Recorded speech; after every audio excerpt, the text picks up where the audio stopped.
mengikuti seleksi SKB CPNS 2021 yang ambil formasi bidan, sekaligus untuk bahan tambahan belajar buat teman-teman yang ambil formasi perawat dan dokter juga bisa gunakan.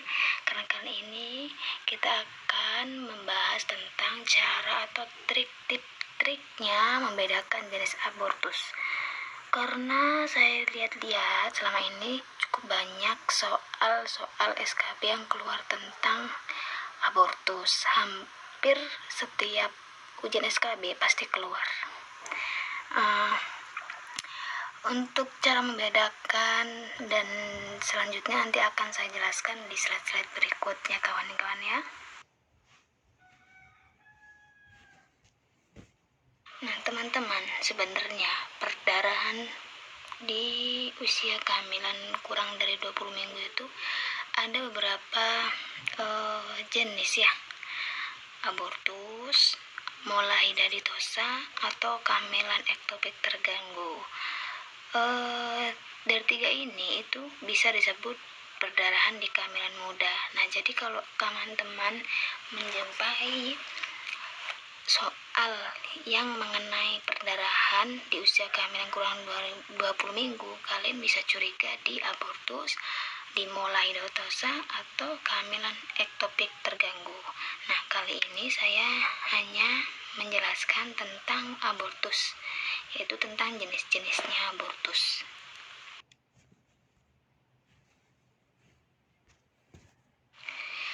Nah, teman-teman, sebenarnya banyak jenis yang namanya abortus ini, dan juga sering sih ditanyakan di soal SKB begitu. Jadi macam-macam abortus itu ada 5: abortus imminens, abortus incipiens, abortus incomplete, abortus complete, method abortion ya. Jadi abortus imminens itu perdarahannya sedikit, nyeri perutnya juga sedang, uterus sesuai dengan umur kehamilan, serviknya ketika diperiksa itu tertutup, gejala khasnya tidak ada jaringan yang keluar. Kalau abortus insipien, perdarahannya dari yang sedang hingga yang banyak, nyeri perutnya dari yang sedang hingga nyeri hebat, uterusnya sesuai dengan usia kehamilan, serviks ketika diperiksa itu dalam keadaan terbuka tapi tidak keluar jaringan ya. Gejala khasnya tidak ada jaringan yang keluar ya. Jadi bedanya imminens sama insipien itu, kalau imminens ini masih mengancam kehamilan ya, dia masih cuman ada flek-flek atau keluar darah sedikit, tapi serviknya masih tertutup dan ini bisa diselamatkan janinnya. Beda dengan insipien ini ada pendarahan dan ketika diperiksa ada pembukaan tapi tidak keluar hasil konsepsinya sedikit pun. Selanjutnya abortus incomplete, perdarahannya dari sedang hingga perdarahan banyak, nyeri perutnya juga dari yang sedang hingga hebat, uterusnya sesuai dengan usia kehamilan, ketika diperiksa serviknya dalam keadaan terbuka, gejala klinisnya ada sebagian jaringan yang keluar. Nah, abortus incomplete, maaf ya teman-teman, abortus incomplete itu perdarahannya sedikit ya, nyeri perutnya ada tapi sedikit biasanya, bahkan tanpa nyeri pun ada. Kemudian uterusnya lebih kecil dari usia gestasi karena dia janinnya sudah keluar, serviknya bisa terbuka bisa tertutup ketika diperiksa. Karena apa? Kalau dia janinnya sudah keluar atau hasil konsepsinya keluar sudah lama, keadaan serviknya bisa tertutup, gejala khasnya seluruh jaringan sudah keluar ya. Kalau method abortion yaitu perdarahannya tidak ada, nyeri perutnya tidak ada, uterusnya lebih kecil dari usia kehamilan, keadaan serviknya juga tertutup ketika diperiksa. Gejala khasnya janin telah mati tapi tidak ada jaringan yang keluar, seperti itu. Jadi jelas ya teman-teman bahwa gampang kok cara membedakan. Kalau saya membedakannya begini, kan biasanya tertukar antara imminan sama incipient, M sama N. M kan selalu lebih duluan, M, N, O kan ya. Jadi yang M ini masih ancaman. Kayak kalau M ini sudah ada terbuka serviksnya, seperti itu teman-teman.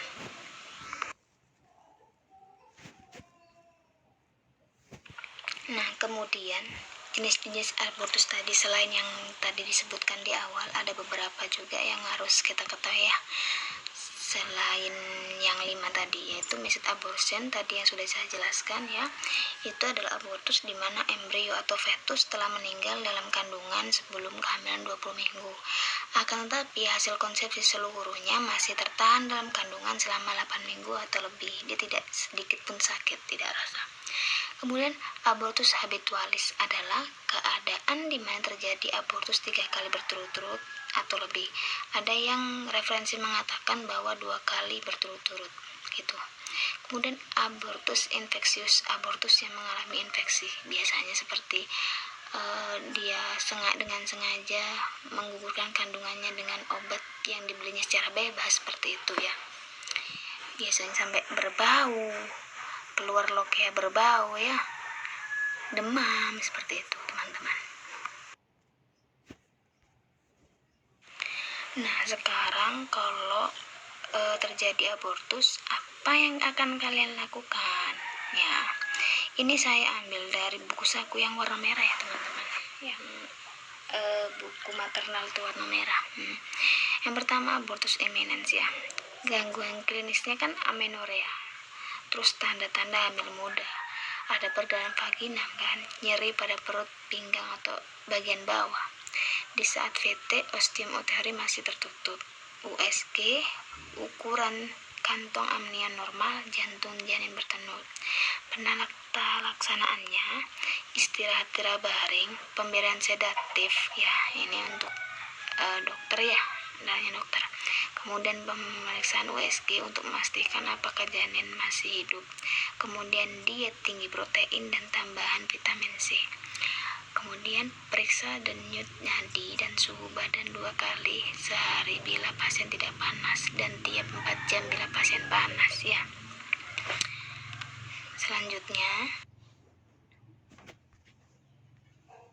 Selanjutnya penata-laksanaan abortus incipient. Gejalanya perdarahan provaginam disertai nyeri perut bagian bawah. Nah, ketika di VT, ostium uteri menipis dan terbuka, ketuban menonjol, buah kehamilan utuh. Ketika di USG, jantung janin masih berdenyut, perdarahan subkoroner banyak di bagian bawah biasanya. Nah, penata laksanaannya kuret atau drip oksitosin bila kehamilan lebih dari 12 minggu. Berarti ini dilakukan di rumah sakit ya teman-teman. Sebelum dilakukan kuretase, berikan antibiotik profilaksis. Nah, setelah itu pasca tindakan diberikan injeksi metil augmentin untuk mempertahankan kontraksi. Selanjutnya adalah abortus incomplete ya. Gejalanya ya perdarahan pervaginam, nyeri, kadang-kadang disertai shock. Ketika VT ostium uterinya terbuka, didapatkan sisa kehamilan atau plasenta. Penata laksanaannya pertama itu yang penting ya, memperbaiki KU. ABC-nya diperbaiki dulu ya. Kemudian kosongkan isi uterus atau menghentikan perdarahan ya. Kemudian berikan uterotonika, berikan antibiotik. Nah, kalau masih belum juga bersih atau ada sisa-sisa dari janin, itu harus dikuretase ya teman-teman, dan itu dilakukan di rumah sakit ranahnya dokter obgyn. Abortus komplit ya. Gejalanya perdarahan pervaginam, semua hasil konsepsi sudah keluar semua ya kan. Kemudian ostium uteri menutup, uterus sudah banyak mengecil, tapi ada yang masih terbuka. Kalau masih baru itu masih terbuka ya. Kemudian tidak ada gejala kehamilan, hasil tes kehamilan negatif. USG, ketika di USG uterusnya kosong ya, darah janinnya. Penata laksanaannya bila kondisi pasien baik ya. Intinya pertama itu ketika menangani abortus, kita pastikan KU-nya baik, ABC-nya baik ya. Kemudian berikan utrotonika, itu biasanya ibumetrin ya, 4 kali 1 tab selama 3-5 hari. Ya. Kemudian bila pasien anemia, berikan hematin seperti sulfosferos atau transfusi darah kalau itu parah. Kalau dia anemi berat ya.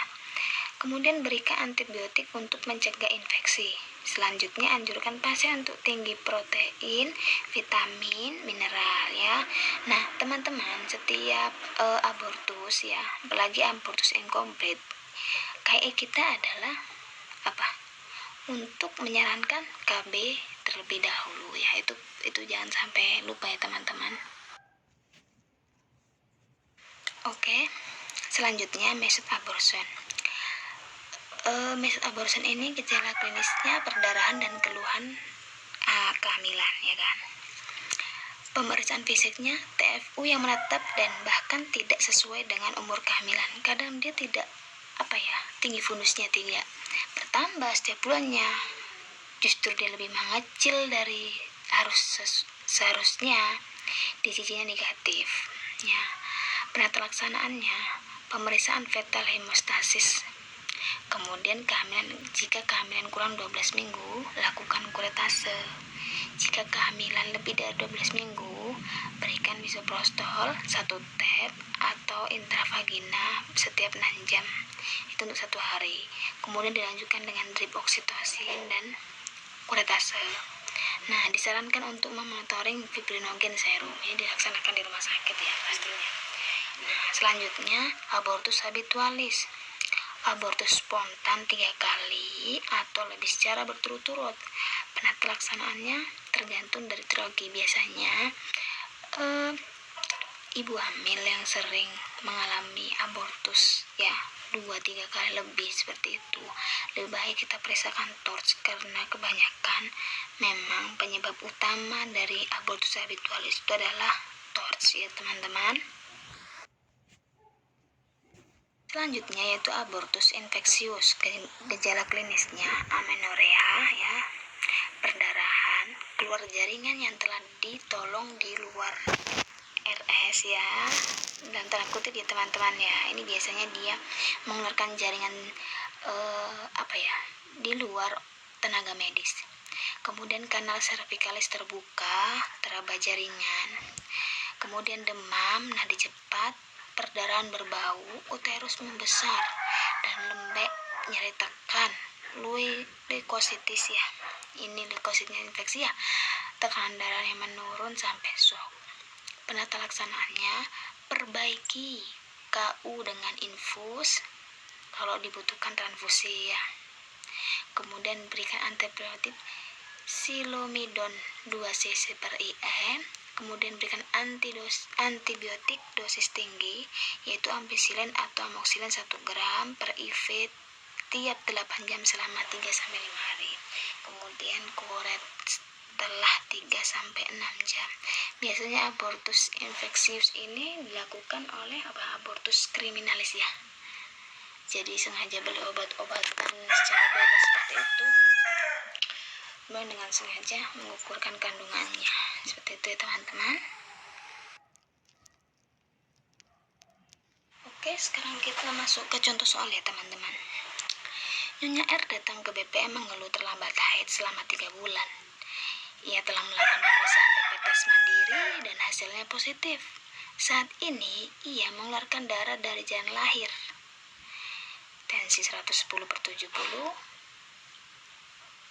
pulsnya 80 kali per menit, RR-nya 20 kali per menit, suhunya 36,5 derajat Celcius. Apakah diagnosa kasus tersebut? A. Abortus imminens, B. Abortus incipiens, C. Abortus incomplete, D. Abortus complete, E. Method abortion.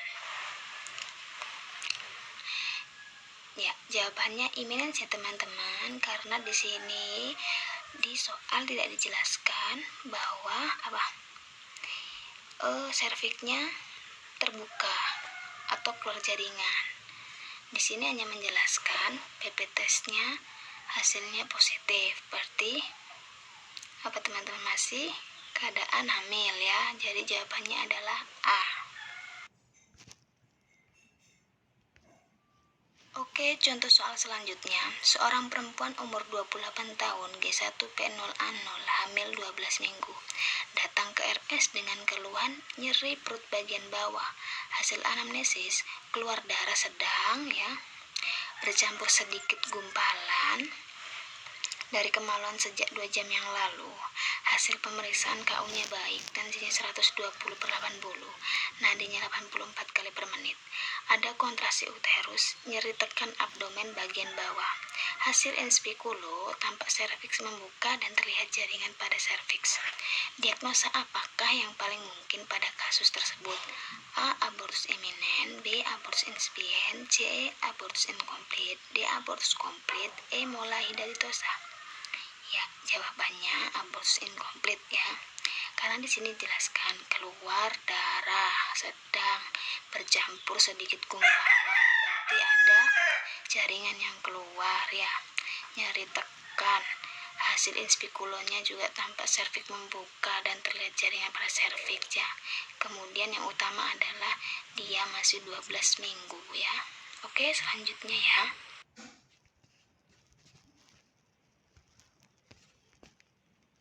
Oke, soal selanjutnya, seorang perempuan umur 28 tahun, G1P0A0, hamil 12 minggu datang ke rumah sakit dengan keluhan keluar bercak dari kemaluan.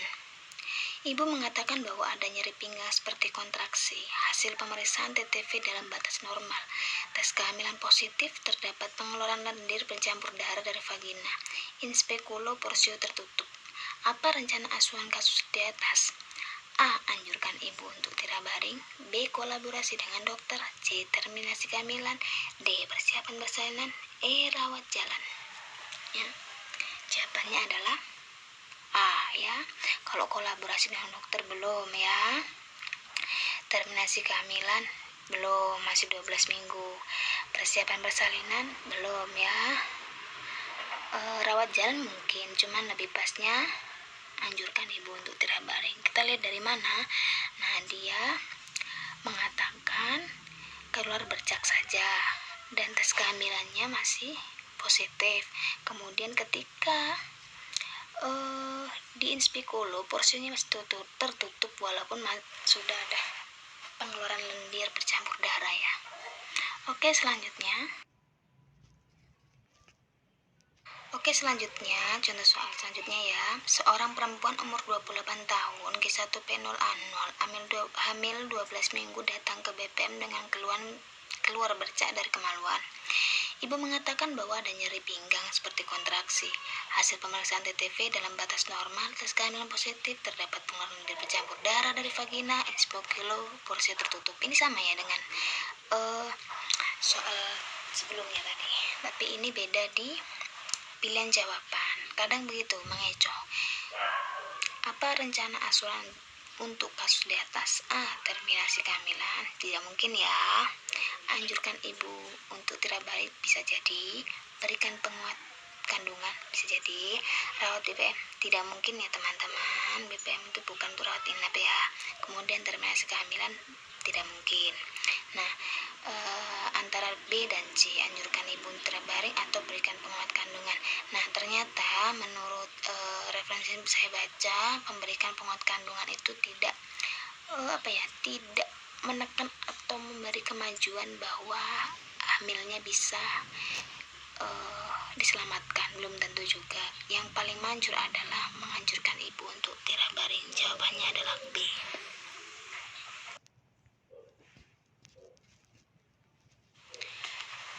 Nah, ini saya punya rekomendasi untuk teman-teman mencari tempat belajar atau mencari grup untuk saling bertukar pikiran atau saling share-share materi begitu.